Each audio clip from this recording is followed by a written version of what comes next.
नमस्ते ओम गम गणपतये नमः स्वर्णलक्ष्मी नमस्ते अस्तु परब्रह्म स्वरूपिणि राज्यं देहि धनं देहि सर्वकामांच देहि मे స్వర్ణలక్ష్మి అమ్మవారు ప్రతి ఒక్కళ్ళకి చక్కగా బ్రహ్మ జ్ఞానాన్ని ఇవ్వాలని, తద్వారా ప్రతి ఒక్కళ్ళు చక్కగా నవ్వుతూ హ్యాపీగా ప్రతి దాన్ని ఎంజాయ్ చేసే విధంగా ఉండాలని చెప్పేసి మనం అమ్మవారిని కోరుకుందాం. అంతేకాకుండా ప్రతి ఒక్కళ్ళకి చక్కగా రాజ్యం దేహి నాయకత్వ లక్షణాలని, ఒక అధికారాన్ని, పవర్‌ని, అథారిటీని అమ్మవారు ఇవ్వాలని, అలానే ధనం దేహి ప్రతి ఒక్కళ్ళకి విపరీతమైన ధనం ఇవ్వాలని, ఎక్కడుంటే అక్కడ ధనం ఉండాలని, ఆఫీసుల్లోనూ, బ్యాంకుల్లోనూ, ఇళ్లల్లోనూ ధనం శుభ్రంగా నింపుకొని ఉండాలని చెప్పేసి, అంతేకాకుండా సర్వకామార్థ సిద్ధి అనుకున్న పనులన్నీ అనుకున్న విధంగా అమ్మవారు ఇమ్మీడియట్‌గా నెరవేర్చే విధంగా మన అందరిని ఆశీర్వదించాలని, అందరూ చక్కగా ఉండాలని చెప్పేసి అమ్మవారికి నమస్కారం చేసుకుంటూ, దానికి ముందుగా గణపతిని మనకి ధనాకర్షణ శక్తిని ప్రతి ఒక్కళ్ళకి ఇవ్వాలని చెప్పేసి మనం కోరుకుందాం. ఈరోజు టాపిక్ మనం చూసుకుంటే గురువు మారుతూ ఉన్నారు. ఎప్పుడు మారుతూ ఉన్నారు? జూన్ 2వ తారీఖున గురువు మారుతూ ఉన్నారు. అయితే ఏంటి? నాకు లాభం ఏంటి? గురువు మారితే ఏంటి? దానివల్ల నేను నాకు అసలు ఏంటి అని మనం ప్రతి ఒక్కళ్ళు ఆలోచించుకుంటూ ఉంటాం. గురువు వచ్చేటప్పటికి 5 రకాల, 6 రకాల ముఖ్యమైన పనులు చేస్తూ ఉంటారు. గురువు చాలా రకాల పనులు చేస్తుంటారు. ముఖ్యమైనవి మన ఇండివిడ్యువల్ లైఫ్‌లో మనకు ప్రభావం చూపించేది ఫస్ట్ వచ్చేటప్పటికి ధనం. ధన సంపాదనలో ఐశ్వర్యం కావాలంటే గురువు యొక్క అనుగ్రహం మనకుండాలి. రెండోది సంతానం. పిల్లలు చక్కగా ఉండాలి, వాళ్ళు చదువుకోవాలంటే గురువు యొక్క అనుగ్రహం మనకుండాలి. తర్వాత మనకి జ్ఞానం, అద్భుతమైన జ్ఞానం మనకు ఉండాలి. ఓకే. మనం చేసేది మంచినా, చెడునా దాని గురించి లోతైన అవగాహన ఉండాలి. మనం చదువుకున్న జ్ఞానం మనకు ఉపయోగపడాలంటే గురువు యొక్క కృప మనకుండాలి.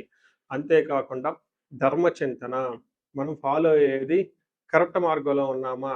లేదంటే సన్మార్గంలో ఉన్నామా? లేదంటే తెలవకుండా వేరే మార్గంలో ఉన్నామా? రాంగ్ గైడెన్స్‌లో ఉన్నామా? రాంగ్ ఇన్‌ఫ్లూయెన్స్‌తో ఉన్నామా? ఇలాంటి యొక్క అన్ని విషయాలు మనకి గురువు ద్వారానే తెలుస్తుంది. ధర్మచింతన అంటారు. అంతేకాకుండా దైవభక్తి, టీచింగ్ ఇలా రకరకాల విషయాల్లో బంగారం, జ్యువెలరీ మనకెలా ఉంటుంది? ఏంటి? ఇలా ముఖ్యమైన యొక్క అంశాలు ప్రతి ఒక్కళ్ళ జీవితంలో గురువు మారటం ద్వారా మనకు ప్రభావితం చేయబోతూ ఉంటుంది. ఇది అయితే ఈ గురువు మార్పులో ఇంకా 2, 3 ముఖ్యమైన ఇంపార్టెంట్ పాయింట్లు తెలుసుకోవాలి. ఫస్ట్ గురువు మిథున రాశిలో నుంచి కర్కాటక రాశిలోకి మారుతూ ఉన్నారు. ప్రతి సంవత్సరం గురువు ఒక్క రాశిలో తిరుగుతూ ఉంటారు, సంచారం చేస్తూ ఉంటారు. మిథున రాశి సక్సెస్‌ఫుల్‌గా 1 ఇయర్ అంతా కంప్లీట్ చేసుకొని ఇప్పుడు వాళ్ళు కర్కాటక రాశిలోకి వెళ్తున్నారు. అయితే కర్కాటక రాశిలోకి 12 సంవత్సరాల తర్వాత వచ్చి ఉన్నారు కాబట్టి ఈ యొక్క కర్కాటక రాశిలో గురు సంచారం చాలా ముఖ్యమైనది. ఎందుకంటే కర్కాటక రాశిలో గురువు ఉచ్చ స్థానంలో ఉన్నారు. మంచి చక్కగా ఈ సంవత్సరం అంతా పిల్లలు ఎవరు పుట్టినా కానీ వాళ్ళకి గురువు జాతకంలో వచ్చే స్థానంలో ఉండి మంచి యోగ్యతను ఇస్తూ ఉంటారని మనం చెప్పుకోవచ్చు. సో ఈ యొక్క ఉచ్చ స్థానంలో ఉన్న గురువు సంపూర్ణమైన ఫలితాన్ని, చక్కటి ఫలితాన్ని ప్రతి ఒక్కళ్ళకి ఇస్తూ ఉంటారు. అయితే వాళ్ళ యొక్క ప్రభావం 12 మనుషుల మీద ఉంటుంది. ఈ మనుషులందరూ 12 రకాల రాసులుగా విభజించడం జరిగింది. కొన్ని రాసులకి చాలా వరకు రాసులకి అనుకూలంగాను, కొన్ని రాసులకు ప్రతికూలంగాను, కొన్ని రాసులకి సామాన్యంగాను ఉండే అవకాశం ఉంటుంది. ఇప్పుడు మనం గురువు ప్రతి ఒక్కళ్ళ రాసులకి మేష నుంచి మీన వరకు ఎలాంటి ఫలితాన్ని ఇస్తూ ఉంటారు? ఆ ఫలితాలను మనం ఎలా ఎంజాయ్ చేయొచ్చు? ఇన్ కేసు ఫలితాలు గనక సరిగ్గా వాళ్ళకి అనుభవంలోకి రాకపోతే ఏం చేయాలి? అలానే కొన్ని రాసులకి ఖచ్చితంగా ప్రతికూలమైన పరిస్థితులున్నాయి. ఎలాంటి ప్రతికూలమైన పరిస్థితులున్నాయి? వాటిని తప్పించుకోవడానికి మనం ఎలాంటి పరిహారాలు చేసుకోవాలి అనేది కూడాను 12 రాసుల వైస్‌గా ఆ రాశికి ఎలాంటి ప్రభావం ఉంటుంది? దానికి మనం ఎలాంటి పరిహారాలు చేస్తే చక్కగా ఉంటామో కూడా మనం ఈ వీడియోలో మనం చక్కగా తెలుసుకుందాం. మనం సింహరాశిని గమనిస్తే ఈ రాశి వాళ్ళకి మిథున రాశిలో నుంచి కర్కాటక రాశిలో సింహరాశి వాళ్ళకి గురు సంచారం చేయటం వల్ల కొంచెం ప్రతికూలమైన పరిస్థితులు ఎక్కువగా ఉందని గమనించుకోవాలి. ఎందుకంటే గురువు మీకు ఇప్పటిదాకా 11th హౌస్‌లో ఉండి లాభాన్ని తీసుకుంటూ లాభప్రదంగా ఉన్న గురువు మీకు వ్యయాన్ని, అప్పుల్ని తీసుకొనొచ్చి అధికమైన ఖర్చులను తీసుకొచ్చి, అధికమైన ఖర్చులు మీ ఆదాయానికంటే విపరీతంగా ఖర్చులు ఉండటంతోటి ఆ ఖర్చుల వల్ల మీకు అప్పులు చేయవలసి వస్తుంది. ఈ అప్పులు తీర్చడానికి మళ్ళా మీకున్న స్థిరాస్తులు, చరాస్తుల్ని అమ్ముకోవలసి వస్తుందని గమనించుకోవాలి. ఆల్రెడీ ఈ రాశి వాళ్ళకి అష్టమ శనితో ఇబ్బంది పడుతూ ఉన్నారు. అయితే ఈ అష్టమ శనితో ఇబ్బంది పడుతున్న గురువు ఇప్పటిదాకా మిమ్మల్ని కాపాడటం వల్ల మీకున్న ప్రాబ్లమ్స్ కొంచెం మీరు జాగ్రత్తగా తట్టుకోగలిగారు. అయితే ఇప్పుడు గురువు మీకు ప్రతికూలంగా ఉండటంతోటి ఈ ప్రాబ్లమ్స్ మీకు చాలా అధికమయ్యే అవకాశం ఉంటుంది. ఈ రాశి వాళ్ళు పరిహారాలు చాలా ఖచ్చితంగా చేపించుకోవటం ఎంతైనా అవసరం. ఒక్కసారి ఇంట్లో ఉన్న వాళ్ళంతా కూడా ఈ రాశితో పాటు ఎవరికైనా సరే ధనుస్సు రాశి, కుంభరాశి, మేషరాశి, మీనరాశి వాళ్ళు ఉంటే జాతకం చెప్పించుకోవడం చాలా ఇంపార్టెంటు. వచ్చే టైం కొంచెం ఇబ్బందికరంగా ఉంటుంది. ఇది మీకు భయపడటానికి చెప్పడం లేదండి. జాగ్రత్త పడతారు అన్న ఉద్దేశంతో మీకు చెప్పటం జరుగుతోంది. 12వ స్థానంలో గురువు ఉంటే ఏమవుతుంది? శుభములో వ్యయకృత్ అంటే శుభకార్యాలు చేయటం వల్ల వ్యయమవుతుంది. అంటే ఏంటి? పెళ్ళిళ్ళు, లేదంటే గృహప్రవేశాలు, గృహ గృహ ఆరంభాలు, ఇల్లు కట్టుకోవటము, ఫారిన్ వెళ్ళటము, హైయర్ ఎడ్యుకేషన్ గురించి లోన్లు తీసుకోవటం ఇలాంటివి జరిగే అవకాశం ఉంటుంది. ప్రాణి విక్రయ దోషణం స్థానభ్రష్టచ్చంత దారిద్ర్యం ద్వాదశి స్థానకే గురు అని మనకి సంస్కృతంలో చెప్తారు. అంటే మీకు బాగా ఉపయోగపడే పశువులను కానివ్వండి, బాగా ఉపయోగపడే ల్యాండ్ కానివ్వండి, బాగా చక్కగా ఉన్న బిజినెస్ లాంటివి మీరు అమ్ముకోవలసి వస్తుంది. లేదంటే ఒంటి మీద ఉన్న బంగారం లాంటి అమ్ముకోవలసి వస్తుంది. ఎందుకు అని అడిగితే శుభకార్యాలు చేస్తారు. ఆ శుభకార్యాలు చేయటానికి కావాల్సిన ధనం మీకు ఉండకపోవటంతో అప్పులు చేస్తారు. ఈ అప్పులు చేయటానికి మళ్ళా అవి మీకు భారం అవుతాయనే ఉద్దేశంతో వీటిని అమ్ముకోవాల్సి వస్తుంది. తద్వారా దూషించబడతారని గమనించాలి.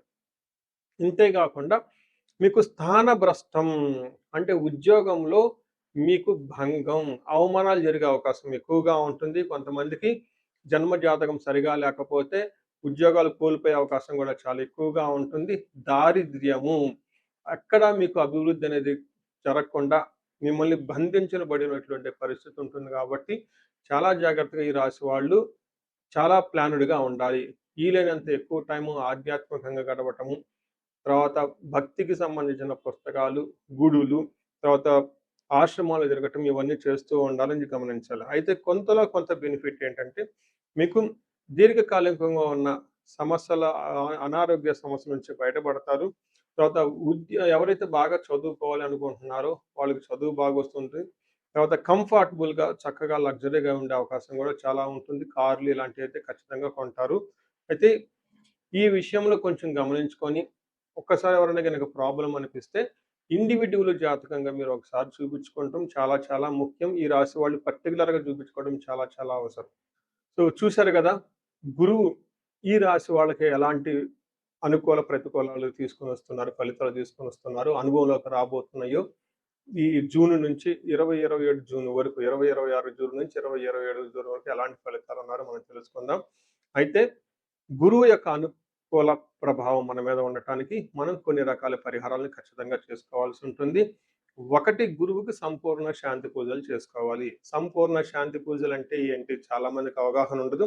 గురు గ్రహానికి మన శాస్త్రాల్లో, గ్రంథాల్లో ఏదైనా గనక ఒక గ్రహం మనకి సరిగా అనుకూలించకపోతే ఆ గుర ఆ యొక్క గ్రహం యొక్క మనం ప్రతికూల పరిస్థితుల నుంచి అనుకూలంగా మార్చుకునే ప్రక్రియ ఉంటుంది. దీనికి పరిహారాలు అంటారు.